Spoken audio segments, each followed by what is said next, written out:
várias vezes, né? Pô, professor, sua aula é muita teoria, velho, assim, o cara fica esse professor ele enrola demais, é muito teórico. Não, tudo que eu falo para você aqui, eu atelo a questões. Veja, isso aqui caiu no TRF da quarta região, isso aqui caiu na PGS Catarina 2022. Isso cai muito, muitas pessoas não entendem, velho. Por quê? Porque esses temas, especialmente o tema 981, o tema 962 do STJ, eles vão resolver algo que estava muito tempo pendente. Então é muito importante que você se concentre nisso, que você olhe, pare toda a sua vida e fala, meu irmão, por favor, né? Para de se enrolar, velho. Aprende isso aqui. Eu tô resumindo para você um acordo de mais de 100 páginas, de várias teses, correntes. Você fala, não, peraí, olha para a dissolução irregular. Você vai resolver isso aqui. Se você olhar para quem estava quando ocorreu a dissolução irregular. Beleza? De bola. Então você percebe, olha só, o redirecionamento da execução fiscal, quando fundada em dissolução irregular da pessoa jurídica ou da presunção de sua ocorrência, não pode ser autorizado contra o sócio ou terceiro não sócio que, embora exerça poder de gerência no tempo do fato gerador, olha porque ele está dizendo, ó, tempo do fato gerador, sem incorrer em prática de atos com excesso de poderes ou infração à lei ou contrato social ou estatuto, dela regularmente se retirou e não deu causa à sua posterior dissolução irregular. Tá perfeito, velho. Por quê? Ele está dizendo que eu não posso contra Fernando. É o exemplo que eu estou dizendo para você aqui em cima. Ó. Eu não posso contra Fernando, que estava quando aconteceu o fato gerador, mas Fernando não estava quando houve a infração à lei. Volta para cá. Aqui eu digo que no fato gerador aconteceu em 2018, que Fernando estava lá, mas quem estava quando aconteceu a dissolução irregular em 2024 era João. Então Fernando não pode ser responsabilizado. É essa a questão. Que ela inverteu a coisa, ela cobrou para você o entendimento. Eu só tenho que olhar para quem estava quando ocorreu a dissolução irregular. E logo, o TRF4, essa questão está verdadeira, porque ele diz que eu não posso responsabilizar o cara que estava ao tempo do fato gerador. Esse cara que estava ao tempo do fato gerador não fez nada errado. Ele não praticou nada com excesso de poder de infração à lei. Perfeito. E aqui eu já tenho um caso, né? Ele vai trazendo um caso concreto, mas ele falou: só posso ser redirecionado somente contra a Maria, porque era sócia administradora quando tinha dissolução irregular. Era a alternativa que foi correta. Perceba que aqui ele fala: ó, tinha vários irmãos, uma pessoa era sócio administrador, depois fulano deixou de recolher tributo, depois. Então ele vai dando um caso concreto e eu quero que você pare, pense e veja e chegue na resposta. O cara que entra e sai da empresa, mas esse cara não estava quando aconteceu a dissolução irregular, ele não pode ser responsabilizado. Beleza? Massa, show de bola. Aí o tema 962, ele, de alguma maneira, ele vai trabalhar simultaneamente o mesmo raciocínio.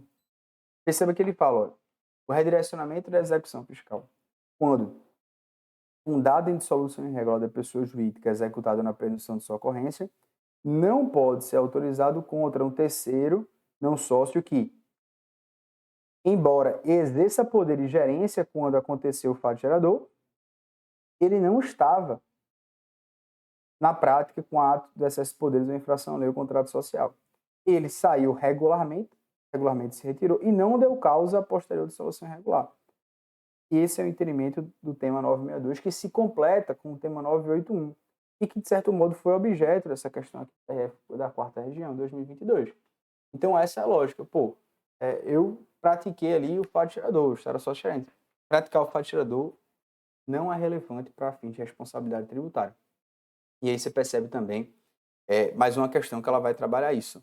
A PGM São Paulo. Ela fala, olha, o redirecionamento da execução fiscal, ele somente pode alcançar os sócios que exercerem poderes de administração quando da constituição do fato gerador do tributo cobrado e concomitantemente da dissolução irregular. Errado, queridos amigos. Errado, tá? Então, isso aqui está errado. Por quê? Eu não olho para quem estava no fato gerador. Isso aqui, olhar o fato gerador não é relevante para mim. Só é relevante, só pode ser atingido pelo redirecionamento fundado na dissolução irregular se ele era o administrador no momento da dissolução.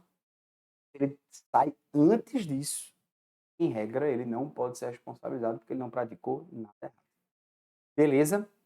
Show de bola? Estamos bem? Queridos amigos, esse aspecto eu sei, são aspectos bem relevantes Eu vou trabalhar com os senhores, né, até para vocês saberem a distinção, né, do redirecionamento da execução fiscal, né, se há incidência da desconsideração da personalidade jurídica, mas eu preciso que você tenha esse cuidado. E aí a gente tem que saber também que toda vez que a gente faz um redirecionamento, eu tenho que ter um prazo.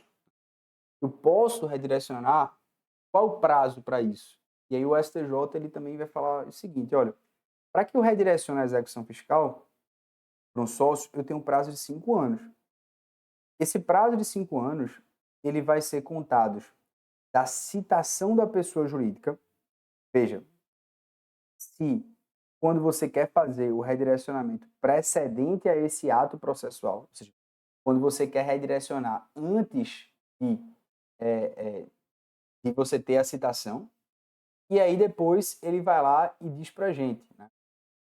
Eu vou traduzir a tese, tá? A citação positiva do sujeito passivo do devedor originário na obrigação tributária, por si só não provoca o início do prazo prescricional, quando o ato de solução irregular for a ele posterior, uma vez que em tal hipótese inexistirá na data da citação a pretensão contra o sócio-gerente.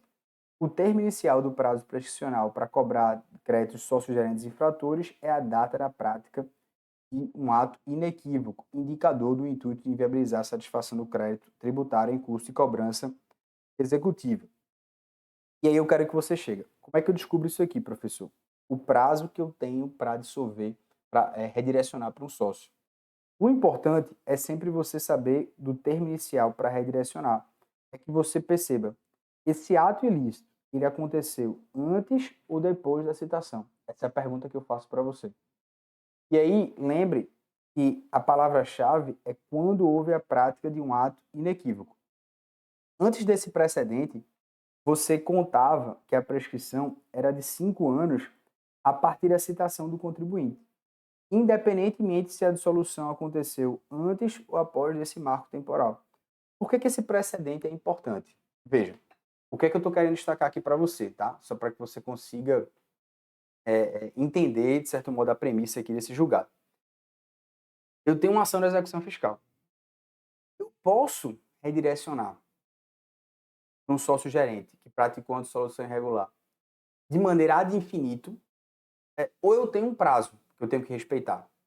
Por exemplo, a execução fiscal foi proposta em 2024. Quando vai em 2030, 2040, eu resolvo redirecionar para um sócio.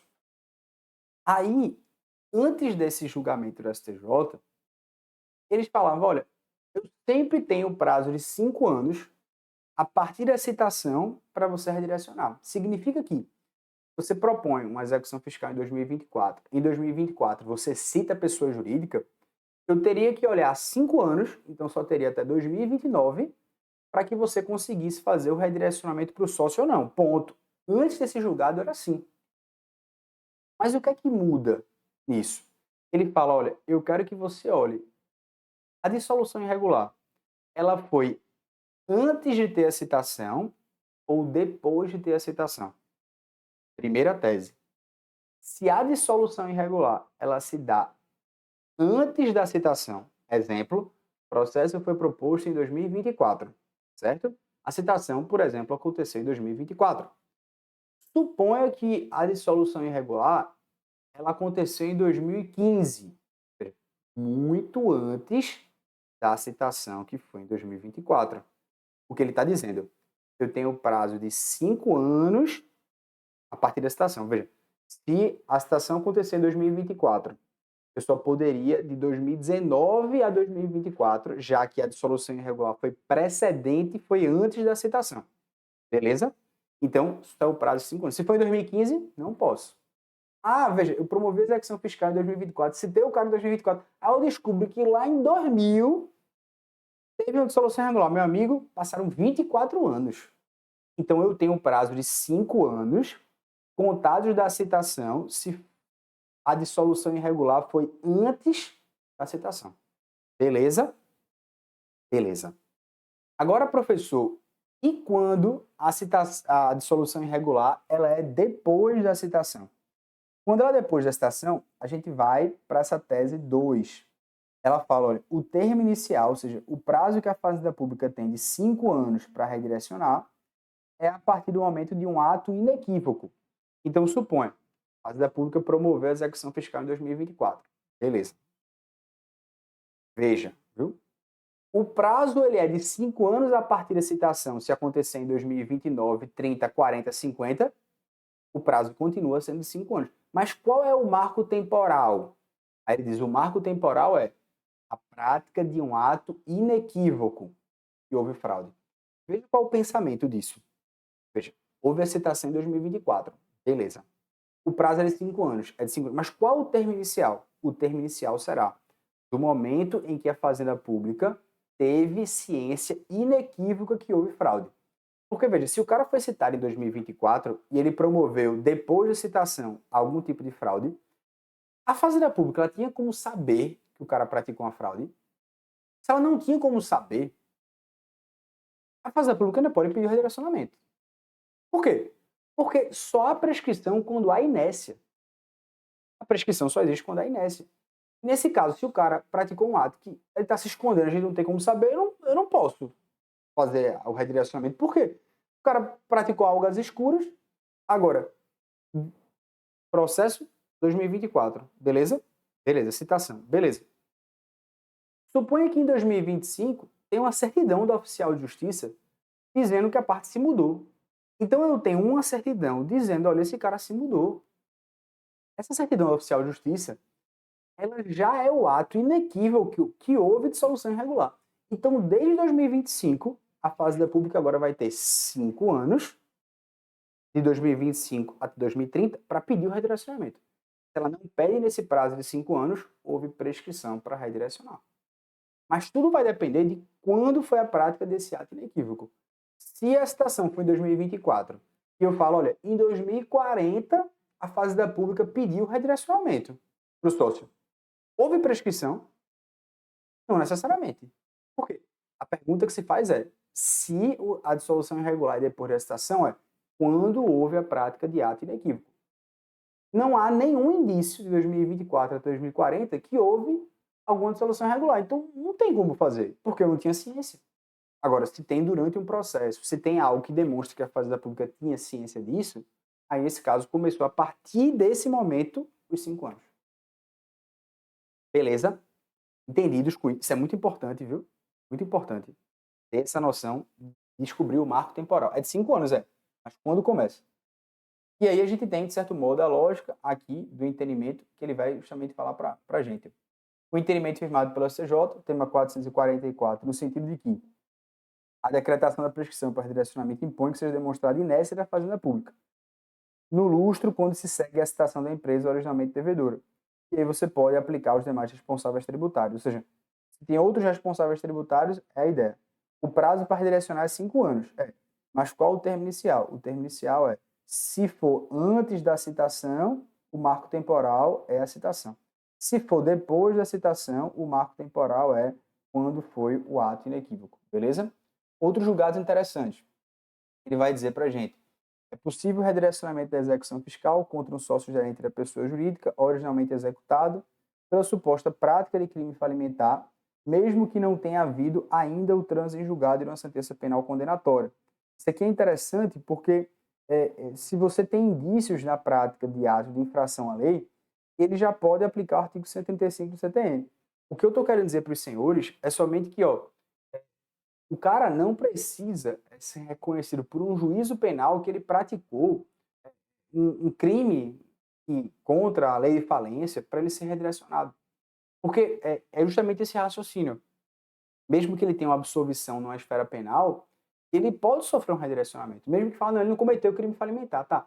Mas ele não cometeu crime falimentar, mas ele cometeu um ato que atenta contra a responsabilidade tributária dele. Então, não necessariamente as instâncias elas estão juntas. Então, basicamente, é esse julgado do STJ que ele vai dizer. O juízo natural para analisar se houve uma causa de redirecionamento é basicamente o juízo da execução fiscal. Então, ele não precisa aguardar o trânsito em julgado e uma sentença penal condenatória para dizer se houve alguma causa de redirecionamento. Então, de certo modo, não estão juntos. Tá? A Fazenda Nacional, então, aqui é juízo na execução fiscal, o cara aliena seu estabelecimento empresarial para Delta e foi decretada a falência de Alfa. O juiz falimentar decretou a ineficácia desse negócio, dizendo isso aqui não valeu não. Né? Mesmo assim, a execução fiscal entendeu que houve responsabilidade tributária e houve sucessão empresarial e redirecionou. Então, novamente, o STJ ele considera que você tem essa autonomia entre o juiz da execução fiscal e o juiz da falência. Por quê? Porque o juiz da falência ele pode ver crimes penais e tudo mais, mas o juiz da execução fiscal que vai analisar a responsabilidade tributária, inclusive sem depender da análise do juiz da falência, tá? Eles não estão subscritos totalmente. E aí, senhores, eu só queria destacar aqui para vocês a importância de a gente saber todos esses temas, né?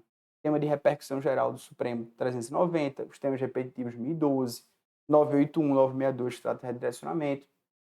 O 1012, ele é o tema, né, de repetitivo que ele trata sobre o bloqueio de ativos financeiros na execução fiscal. Eu ainda vou demonstrar isso para vocês, mas que se você faz uma penhora de ativos financeiros durante, portanto, veja, durante uma causa de suspensão da execução fiscal, se o cara aderiu a um parcelamento, por exemplo, e a penhora foi depois desse parcelamento, você tem que soltar o dinheiro.